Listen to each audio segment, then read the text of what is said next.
और वहीं राजधानी रायपुर में आज साई कैबिनेट की अहम बैठक रखी गई है। सुबह 11 बजे मंत्रालय में ये बैठक होगी। नवा रायपुर स्थित मंत्रालय में ये बैठक रखी गई है, जहां मुख्यमंत्री विष्णुदेव साई की अध्यक्षता में ये बैठक होगी और सभी कैबिनेट के मंत्री और आला अधिकारी इस बैठक में शामिल रहेंगे। प्रदेश के कई महत्वपूर्ण विषयों को लेकर चर्चा होगी, जिसमें खाद्य व्यवस्था, पेट्रोल डीजल की उपलब्धता को लेकर विशेष फोकस होगा।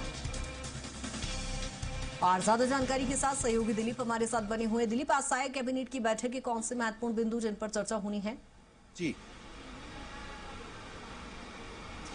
जी बिल्कुल, साय कैबिनेट की आज बैठक है और मुख्य रूप से जिस तरह से जो बातें सामने आ रही है उसमें कर्मचारी अधिकारियों की बहुप्रतीक्षित जो तबादला नीति है। आमतौर पर एक समय के बाद हर साल तबादला होती है, जिसमें बहुत सारे चाहे शिक्षक हो, कर्मचारी हो, अधिकारी हो, सबकी एक तबादला नीति तय करती है सरकार की इस समय से इस समय तक एक तबादला किए जाएंगे और उसमें एक परसेंटेज तय कर दी जाती है कि 10%, 5% कर्मचारियों का तबादला करेंगे और जो जरूरत है उसके हिसाब से। इसमें दोनों तरह का रहता है, एक प्रशासनिक तबादला और दूसरा जो स्वैच्छिक तबादला रहता है, जो कर्मचारी चाहते हैं कि उस स्थान की जगह उनकी अपनी परेशानियों के एवज में वो दूसरे स्थान पर तबादला चाहते हैं, स्थानांतरण अपना चाहते हैं, उसको लेकर इसके लेकर एक सरकार हर साल एक नीति बनाती है।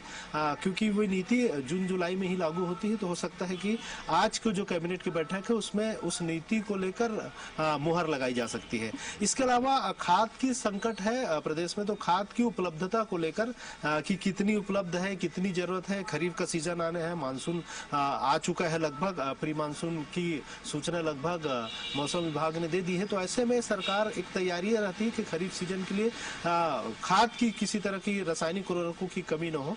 जो राज्य में जितनी जरूरत है उसकी उपलब्धता कितनी है, अगर नहीं हो पाई है, डीएपी में जिस तरह से कमी बताई जा रही है, तो उसकी वैकल्पिक उपलब्धता क्या है, वैकल्पिक रूप से किस तरह से व्यवस्थाएं की जा रही है, इन तमाम चीजों को लेकर चर्चा होगी और एक ठोस नीति भी इस बैठक में लिया जा सकता है। इसके अलावा रसोई गैस और पेट्रोल डीजल की उपलब्धता को लेकर भी चर्चा होगी।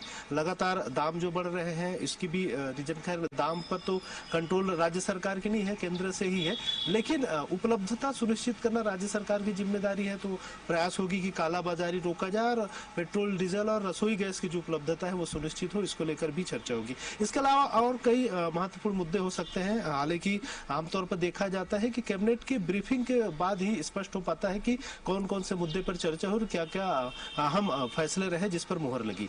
जी कृतिका, ठीक है दिलीप, बैठक पर नजर भी बनाए रखिएगा। अपडेट आपसे लेते रहेंगे। फिलहाल बहुत शुक्रिया तमाम जानकारी के लिए।